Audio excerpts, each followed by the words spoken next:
جی میں اس کے hash tags announce کر دیتا ہوں، اور لوگوں سے جن سے ہم یہ شیئر بھی کرتے ہیں اپنی پوڈ کاسٹ، اور جو لوگ اس زبان کو سمجھتے ہیں وہ وائس میسج اینکر پہ ہمیں بھیج کے ہمیں بتائیں کہ وہ مخملی انقلاب کو کس طرح پڑھتے ہیں اور کتنا سمجھتے ہیں۔ ڈاکٹر جین شاپ بندے کا نام ہے، 1974 کی کتاب ہے فرام ڈکٹیٹرشپ ٹو ڈیموکریسی، کئی ساری زبانوں میں ترجمہ ہو چکا ہے۔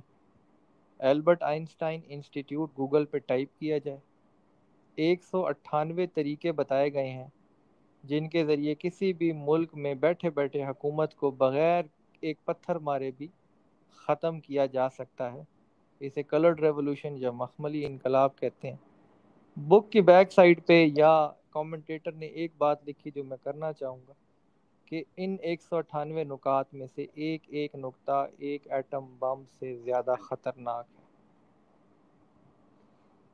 بكتنا بيروت الأبيض كفنا أحلامه، معقول العروس تموت تدبل زهرة أيامه، والله آزتها الظروف ما عاد تحمل ضرب كفوف، زاروها رجعوا وعكفوا وشافت موت قدامها،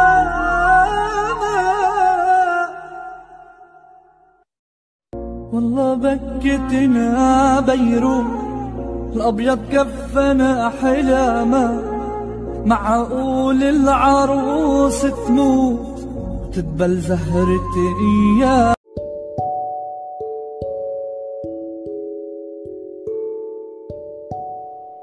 بسم اللہ الرحمن الرحیم. In today's episode of Ideology, our focus would be mainly concerned on the affairs going on in the Middle East, precisely and unfortunately the event that took place in Beirut and the aftermath that followed, and then normalization of ties between UAE and the Zionist entity, the fluctuation of tides between Pakistan and Saudi Arabia, and then lastly we will be discussing some events inside Pakistan, some efforts aiming at promoting intra-sectarian and inter-sectarian harmony in Pakistan. This episode is going to be in Urdu, and this is going to be a very genuine and in-depth episode. We're joined by our guest Javed Bhai, and we'll begin our conversation in Urdu.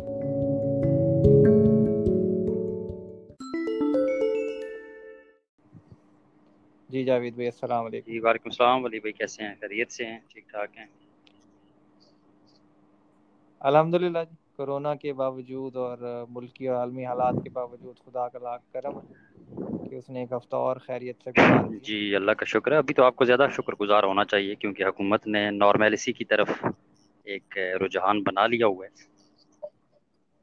اور عوامی مقامات جی کو بالکل، کھولنا یہ شروع جو کر دیا.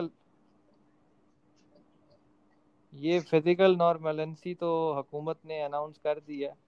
ہم دعا کرتے ہیں کہ کسی دن ہماری حکومت بھی نارمل ہو جائے. ہاں اس پہ زیادہ دعا کی اور غور و خوض کی ضرورت ہے.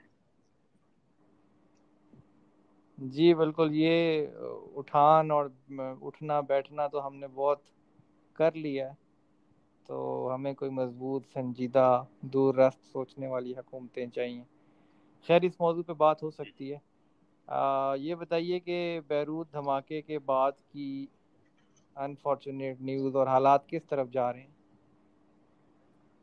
جی اس کے آفٹر شاکس تو بہت سے ہیں. سب سے اگر شروع کریں ہم لبنانی قوم سے، تو ظاہر ہے کہ ان کی ریڑھ کی ہڈی پہ ہٹ کیا گیا ہے اور ان کو ناقابل تلافی نقصان پہنچانے کی کوشش کی گئی ہے.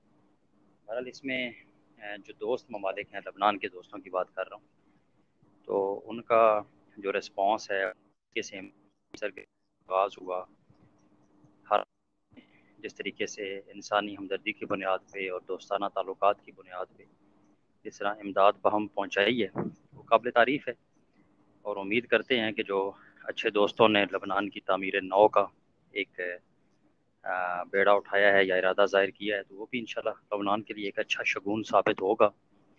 البتہ سیاسی طور پہ لبنان کے اندر کافی افراتفری محسوس ہو رہی ہے. ایک افراتفری وہ ہے جو حد کی صورت میں نظر آتی ہے، اور ایک جو محسوس ہو رہی ہے کہ بحیثیت قوم لبنانی اس وقت بڑے ہی تذبذب کا شکار ہے کہ کیا کریں. تو آلریڈی وہاں پہ ٹھیک کچھ ہے. گروپس ہیں جو بڑی ہی مثبت سرگرمیوں کے حوالے سے مشہور ہیں، اور قیادت کے فقدان کو بھی، خلا کو بھی پر کرنے کی صلاحیت بھی رکھتے ہیں. لیکن اس کے باوجود جو غیر ملکی قوتیں ہیں ہوں. تو اس لیے کافی مشکلات کا شکار ہیں بحیثیت قوم یہ حضرات. تو باقی ابھی تک چمگوئیاں جو چل رہی ہیں اس وجوہات کی باعث، جو وجوہات کا جو بارے میں، وہ تو یہی ہیں کہ ہر کسی کی انگلی اسرائیل کی طرف ہی اٹھ رہی ہے. اور جو شک لوگوں کا جا رہا تھا کہ وہ حزب اللہ کی صورت میں ایک کوشش کی گئی ہے کہ جی ان کے اسلحہ کے ڈپو تھے، تو انہوں نے تو سختی سے تردید کر دی کہ جی ایسی کوئی بات نہیں ہے، یہ الزام ہے ہمارے اوپر. تو اب پھر معاملہ تھوڑا واضح ہوتا جا رہا ہے کہ اس میں زیادہ بات کا ہے کہ اسرائیل ہی انوالو. تو دوسری طرف اب امریکہ نے ایک ٹھیک ہے. پتہ کھیلا ہے کہ جی ہم لبنان کے اندر کی ہونے والے اس دھماکے کی انویسٹیگیشن چاہتے ہیں، تحقیقات چاہتے ہیں. تو آپ کو پتہ ہی ہے کہ اس کے مقاصد کیا ہوتے ہیں. جی آپ کچھ کہیں گے؟ ٹھیک ہے.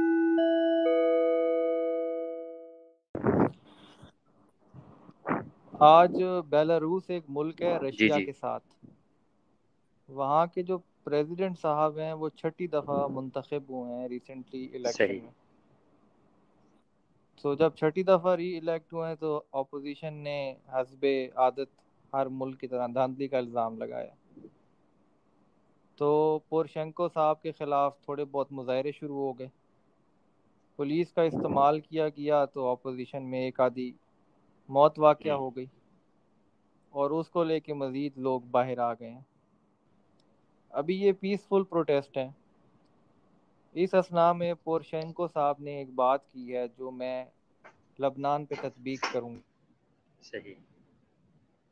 اور جتنی بھی دنیا کے ملک ہیں اور ان کے لوگ ہیں ان کو یہ بات سمجھنے کی ضرورت ہے.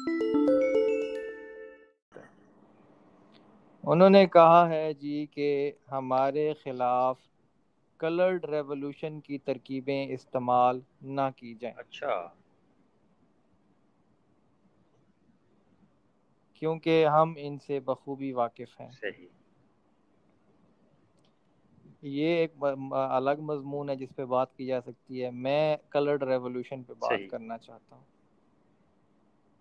میں لبنان کے چند لوگوں کے ٹویٹر اکاؤنٹس کو فالو کر رہا ہوں، اور ان میں سے جو سمجھدار لوگ ہیں وہ بار بار نشاندہی کر رہے ہیں کہ دھماکے کے بعد جلوس نکلنا، حکومت کے خلاف مظاہرے ہونا، یہ چیزیں عوامی کہلاتی ہیں.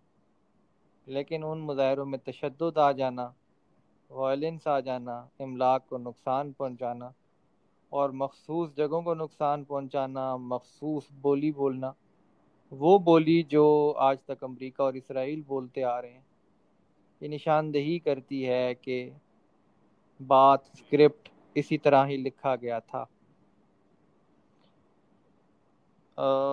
ریسنٹلی 3 سعودی عرب کے اکاؤنٹ آئیڈینٹیفائی کیے گئے ہیں ٹویٹر پہ، جو کہ پرزور کوشش کر رہے ہیں کہ اس دھماکے کو حزب اللہ کی طرف منسوب کیا جائے.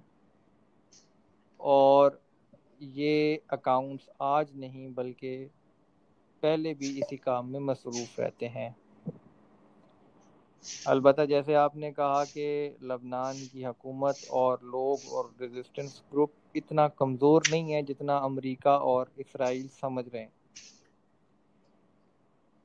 بس باقی الحمدللہ آپ نے بتایا کہ عراق نے بڑا اچھا تعاون کیا، حالانکہ خود عراق ایک بڑی مشکل صورتحال میں ہے. انہوں نے کوئی ریکنسٹرکشن کے کام میں یا